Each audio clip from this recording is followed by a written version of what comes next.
Welcome to This Explainer. Look, we're skipping the usual preamble today because, honestly, we have a massive, incredible journey ahead of us. We're going to completely dismantle everything you thought you knew about the automotive world. I mean, from ancient wooden planks covered in literal horse manure, all the way up to modern marvels floating through the vacuum of space. We are looking at the most fascinating, bizarre, and just extreme facts about cars. So buckle up, because we're getting right into the action. Okay, let's dive into this. 96%. It's kind of mind-bending when you really stop and think about it. An average car spends 96% of its entire lifetime completely parked, just sitting there. If an average person drives for, say, an hour and 40 minutes a day, that means this incredibly complex, highly expensive machine they bought is sitting perfectly still for the remaining 22 hours and 20 minutes. We always think of cars as these ultimate machines of motion, right? But statistically, they're basically just very expensive paperweights for nearly their entire existence. And yet, even though they literally just sit there taking up space most of the time, we just can't stop building them. Right now, there are 1.3 billion cars scattered across the globe. Just let that massive scale sink in for a second. That is roughly one car for every 5 human beings on planet Earth. Our global car culture is absolutely massive, completely intertwining with every single aspect of our geography, our economy, and our daily lives. Section 1. Surprising automotive firsts. Electric origins and muddy dashboards. So, you know the modern Porsche Taycan, right? You probably think it's some sort of new age anomaly for the brand. Well, actually, scratch that.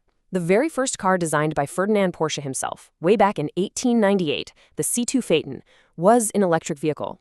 Long before those rumbling flat-six engines that would completely define the brand, the absolute first Porsche to hit the streets relied entirely on battery power, no gas in sight. And this brilliantly illustrates that the history of cars is totally counterintuitive. Look at this breakdown from the turn of the 20th century. Steam was actually leading the pack at 40%. Electric vehicles were right behind it at 38%. And gasoline? Gasoline was the underdog. Only 22% of cars ran on gas over a century ago. The whole internal combustion engine dominance that we know today was literally the least popular option when the automotive revolution was just finding its footing. And speaking of those early days, let's talk about the filthy, kind of hilarious origin of a word we use every single day, the dashboard. Today, it houses your GPS and your climate control, but originally, a dashboard was literally just a piece of wood attached to the front of a horse-drawn carriage. Its entire purpose was to stop mud and, horse poop from splattering up onto the driver as the horse dashed forward. In fact, when early cars were first introduced, they were welcomed as this massive ecological fix because they would finally clear the city streets of all that horse manure. Section 2. Extreme Engineering Wonders. Melting tires and three-wheeled turns. Okay, take the Bugatti Veyron, right? A car capable of achieving a blistering 250 miles per hour. If you drive a Veyron at its absolute top speed, the tires will literally explode after just 15 minutes because of the extreme friction and heat. Now, that sounds like a terrifying design flaw, but here is the perfect engineering paradox. If you are driving at that top speed, the Veyron's fuel tank will completely empty in 12 minutes. Yep, the car conveniently runs out of gas exactly 3 minutes before the tires would fatally disintegrate. Now that is engineering that literally saves your life. Let's move to and see how this builds a really fascinating picture of the buyers. According to Bugatti's CEO, your average Bentley owner, a very wealthy millionaire, has about 8 cars in their garage, which is incredible, right? But consider the average Bugatti owner. Your average Bugatti owner, a billionaire, owns 84 cars, 3 private jets, and a yacht. It really puts into perspective the astronomical leap between the ultra-rich and the hyper-rich who fund these extreme engineering projects. It's a whole different world. But hey, you don't actually need $1 billion to achieve engineering greatness. Have you ever heard of the moose test? It's this agility test where a car has to suddenly change lanes, as if dodging a moose, and then quickly get back into its original lane. You'd think supercars, like the Porsche 911 GT3 RS or the McLaren, would absolutely dominate this. But they aren't the kings. The fastest car ever recorded in this sudden lane change test is actually a rather modest older family car, the 1999 Citroën Xantia, clearing it at 53 miles per hour. How is that even possible? Well, it has this legendary hydropneumatic suspension that completely eliminates body roll, leveling the car to the point where it literally corners on 3 wheels. Sometimes, brilliant engineering comes from the places you least expect it. Section 3. Bizarre and Rare Trivia. Sausages, whales, and speeding fines. Let's kick this section off with a bit of a mystery. I want you to genuinely think about this for a second. What is Volkswagen's best-selling product? Is it the Golf? Maybe the Beetle? The Polo? What is the primary export of this massive global car manufacturer?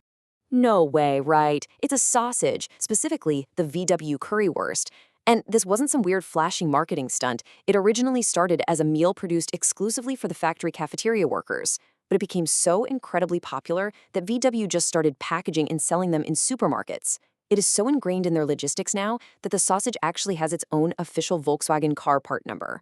They literally sell more sausages than they do cars. That's wild. Okay, let's keep the pace brisk with some rapid-fire facts. First up, British traffic police actually carry teddy bears in their gear to comfort children after road accidents. I mean, literal heroes.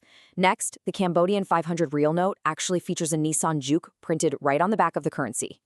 Here is one that absolutely baffled me. Whale oil. Literal whale oil was used in some car transmissions all the way up until 1973 when whales were finally put on the endangered list. Insane.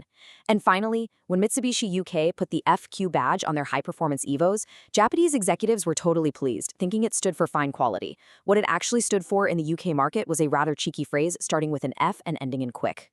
And hey, if you're driving quote-unquote fast word quick, you might just end up paying for it. $1 million. That is the world's largest speeding fine ever issued. It went to a Mercedes SLS driver caught doing 180 miles per hour in a 70-mile-per-hour zone. Now, how does a traffic ticket cost $1 million? Well, this happened in Switzerland, where speeding fines are directly proportional to the driver's income. You earn more, your penalty hurts a whole lot more. Section 4. The human cost. Time, money, and our future on wheels. So the crucial point is the time we lose. 5 months.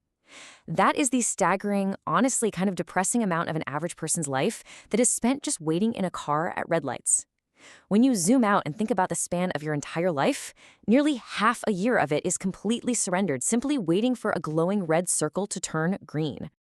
And time isn't the only thing we're losing here. The financial toll is absolutely astronomical. $160 billion? That represents the annual cost of traffic congestion in the United States alone. And that number isn't just about the gas burned while you're sitting idle in gridlock. It factors in the massive wear and tear on millions of vehicles. And probably most importantly, the total loss of human productivity. It is a massive drain on the economy entirely caused by how we commute. Now, what's really interesting about this slide is how governments are responding to this reality in totally unique ways. Take Norway's stance, for example. All cars harm the planet, some just do it less. Norway is a massive adopter of EVs. Half of all their new cars sold are electric or hybrid. Yet, interestingly enough, auto manufacturers are forbidden by law from marketing these vehicles as green cars there. The Norwegian philosophy is incredibly pragmatic. Building, shipping, and driving any multi-ton metal box consumes resources and harms the environment. Some just do a bit less damage than others. We've covered a lot of ground today, from wooden dashboards protecting drivers from horse manure, to sausages with literal car part numbers, to the sobering realities of traffic congestion. To wrap up our journey, I want to pose one final provocative question to you. Considering everything we've talked about regarding where cars live and how they're used, where is the strangest place a car is parked right now? In outer space, literally.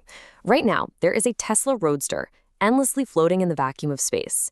It was launched as a publicity stunt by Elon Musk to demonstrate the payload capabilities of the SpaceX Falcon Heavy rocket. It is kind of the ultimate testament to the absolute absurdity, the extreme engineering, and the boundary-pushing wonder of car culture. I mean, from the mud of the 1800s to the stars above us, cars reflect human ambition in all its weird, wonderful glory. I really hope this explainer leaves you marveling at the machines in your driveway and encourages you to keep exploring the weird, fascinating world around you. After all, if we went from horse-drawn carriages to outer space in just over a century, where exactly will the next 100 years take us?